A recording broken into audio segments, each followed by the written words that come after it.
guys, welcome back to my channel! Another day, another loto na naman. Kaya tara, samahan niyo ako. Let's go!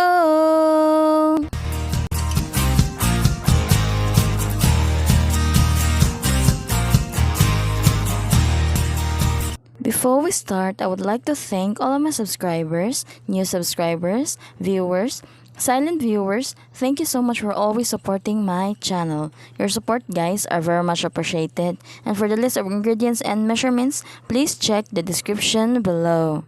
For today's video ay magluluto tayo ng masarap na pork chop barbecue. At kung ano mga ingredients na gagamitin natin, please tapusin mo ang video na ito para malaman mo. Yan, bumili lang po kami dito ng mga 2 kilo po ng baboy at pinahiwa lang po ito ng malalapad dahil mag-iihaw po tayo ngayon. At bago naman po tayo mag-ihaw, ay hugasan po muna natin itong ating baboy. At ito po pala ay hindi po sa akin, sa mama ko po ito. Bumili po siya ng 2 kilo at pinaluto po sa akin. Every time po kasi nang bumibili pa sila ng mga ulam ay ako po talaga yung pinapaluto. At ayan, nahugasan ko lang po pala ito ng mga 3 beses hanggang po sa malinaw na po yung kanyang tubig. Saka po natin ito i-marinate. Naglagay lang po ako dyan ng dinikdik po na ahos, onion at saka itong kalamansi. Maglalagay din po pala tayo dito ng 2 teaspoon po ng white sugar. Pwede rin pong brown sugar yung gamitin nyo guys, kaso white sugar po yung meron ako kaya ito na lang po yung aking ginamit.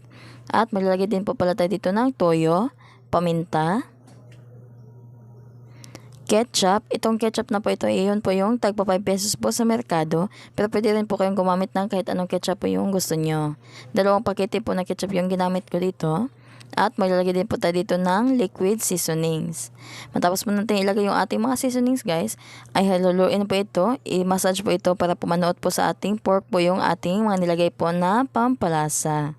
At bago po ito ihawin ay i-marinate lang po ito ng mga at least 1 hour. Pero kung meron po kayong oras guys, pwede nyo po i-marinate po kagabihan. Tapos ilagay nyo lang po sa ref at bukas na po nyo lutuin. Mas masarap po yun at mas manunuot po yung mga nilagay po natin pampalasa. At dahil nga ay gumagabi na at nagmamadali na po sila mama, kaya po minarinate ko lang po ito ng mga kalahating oras. At ayan, ihawan na po natin. Po kami dito nag-ihaw ay nagpainit na po kami ng uling at saka pinainit na rin po itong ating pagsusugbahan po o pag-iihawan.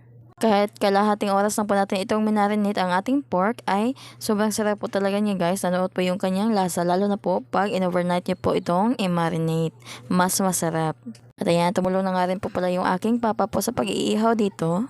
Manitiguto na mo.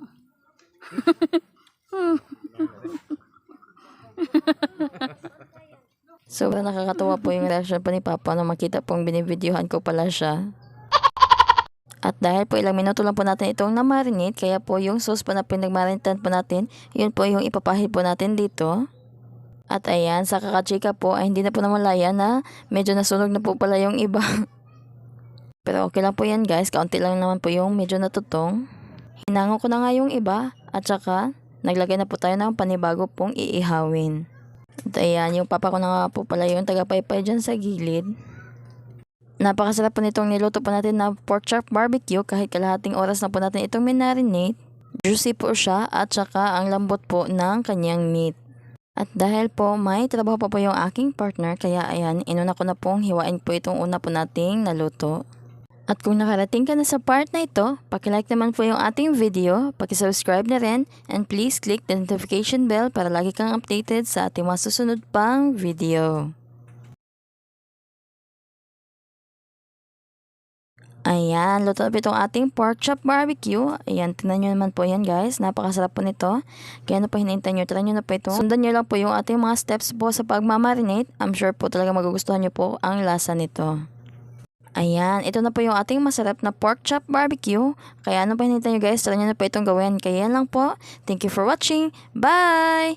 God bless!